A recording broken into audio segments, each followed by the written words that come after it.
Santo Agostinho, ao final de sua vida, escreveu um livro para corrigir a sua própria teologia. Eu sou o professor Israel, você está no canal Cristãos na História e hoje nós vamos discutir um pouco sobre patrística, Santo Agostinho e sobre como é complexo falar dos pais da igreja. Vem comigo?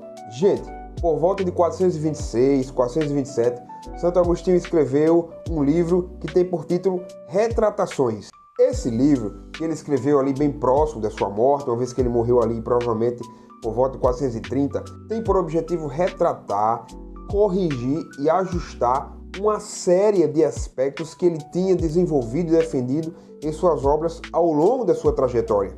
O título do livro é, de fato, autoexplicativo. É um conjunto de retratações. Ele está olhando para suas obras do passado e fazendo ajustes e fazendo correções, ou mesmo rejeitando algumas coisas que disse no passado, ou mesmo reconhecendo que algumas de suas obras eram muito complexas, eram praticamente obscuras ou ambíguas, de modo que ele está fazendo uma série de correções naquilo que ele mesmo escreveu. Se você for ler esse texto, você vai ver Agostinho, ao longo de toda a obra, expressando um desagrado, um desconforto, expressando um arrependimento, por assim dizer, com uma série de coisas que ele asseverou outrora.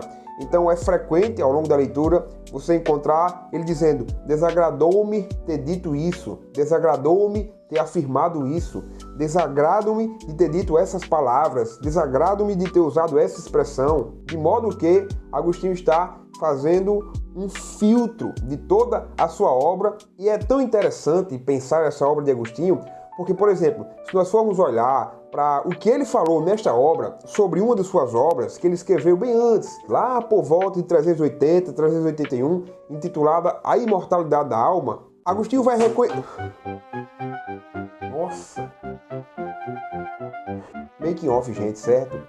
Não vai ter como esconder, o quadro provavelmente quebrou, então o vídeo vai continuar sem o quadro ali atrás, tá bom? Agostinho vai dizer que a sua obra sobre a imortalidade da alma, ela é um pouco ambígua, ela é um pouco complicada de ser lida e mesmo de ser compreendida. É tão inusitada a correção que ele vai fazer, ou o ajuste, a retratação que ele vai fazer acerca desse texto, que eu queria ler na íntegra essa porção aqui do livro sobre a imortalidade da alma, na concepção de Agostinho, já agora velho, já um homem idôneo, já próximo até mesmo da sua morte. Vamos ao texto.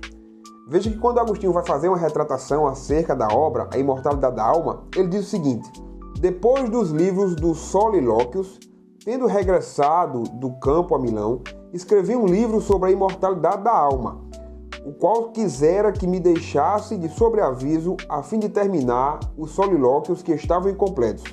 Mas não sei como, contra a minha vontade, caiu nas mãos de pessoas e é mencionado entre os meus opúsculos.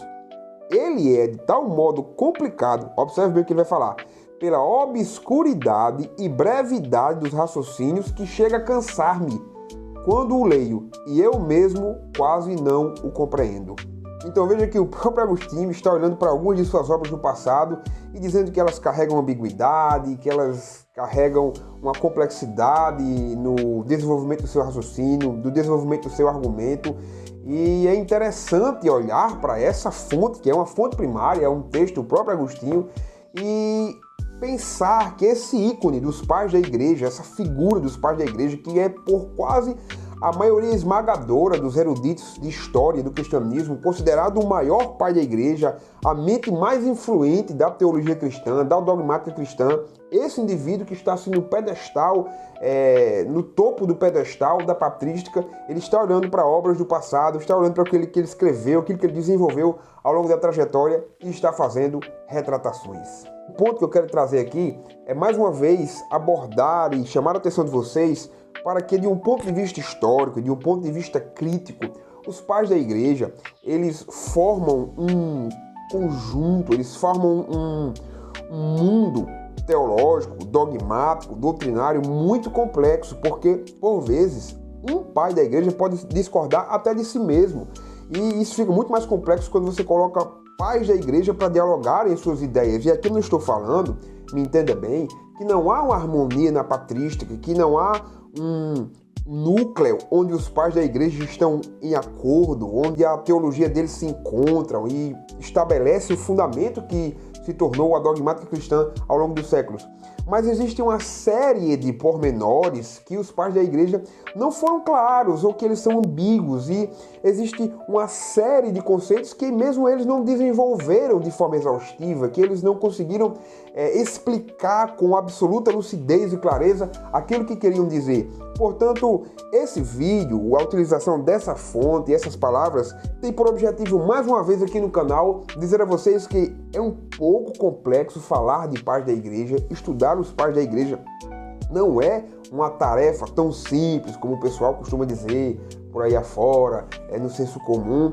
E mesmo, observe bem, cuidado ao ler os pais da igreja de forma seletiva, que é isso que o pessoal faz. O pessoal pega uma obra dos pais da igreja, pega um trechinho, retira aquele trechinho e constrói, a partir da imagem do pai da igreja referido, uma formulação que o caracteriza, mas por vezes, como a gente acabou de ver aqui, os próprios pais da igreja estão reformulando seus conceitos. Então você tem que ler toda a obra de um pai da igreja para citá-lo como referência, para referenciar seu pensamento, e você tem que ler essa obra dentro do conjunto de todos os pais da igreja. E de fato é inegável que os pais da igreja, eles apresentam ao longo do tempo algumas ambiguidades, algumas complexidades em suas obras.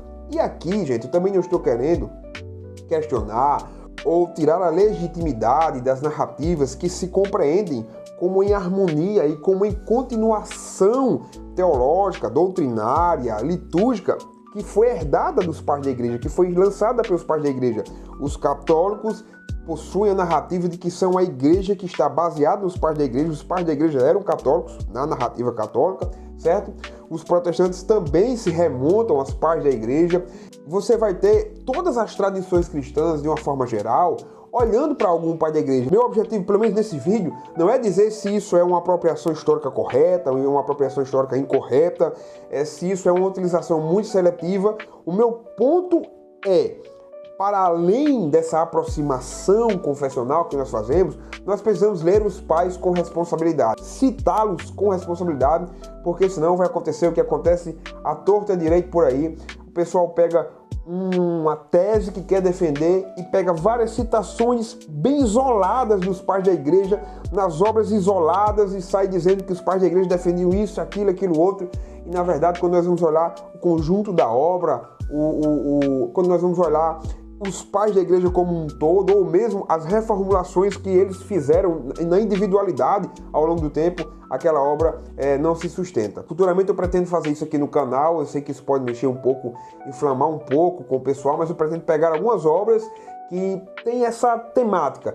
Tal conceito à luz dos pais da igreja, tal doutrina à luz dos pais da igreja, e mostrar como historicamente isso carrega muito mais um endosso político, teológico, do que um estudo criterioso, porque o cara ele vai picotar, ele vai ser extremamente seletivo nessa utilização. Então, gente, entendam, cuidado ao ler os pais da igreja. Cuidado, leiam com cautela, leiam com responsabilidade. E se você gostou desse vídeo, eu quero pedir o seu like, quero que você inclusive deixe aqui o seu comentário, suas impressões acerca desse assunto, acerca dessa discussão. Peço desculpa pelo que aconteceu aqui com os quadros aqui. Meu escritório já faz alguns dias que está um pouco desequilibrado, mas eu vou melhorá-lo para o próximo vídeo. E se você não é inscrito ainda, não perca aquilo que nós vamos continuar aqui produzindo. Eu espero vocês, de fato, no próximo vídeo. Forte abraço!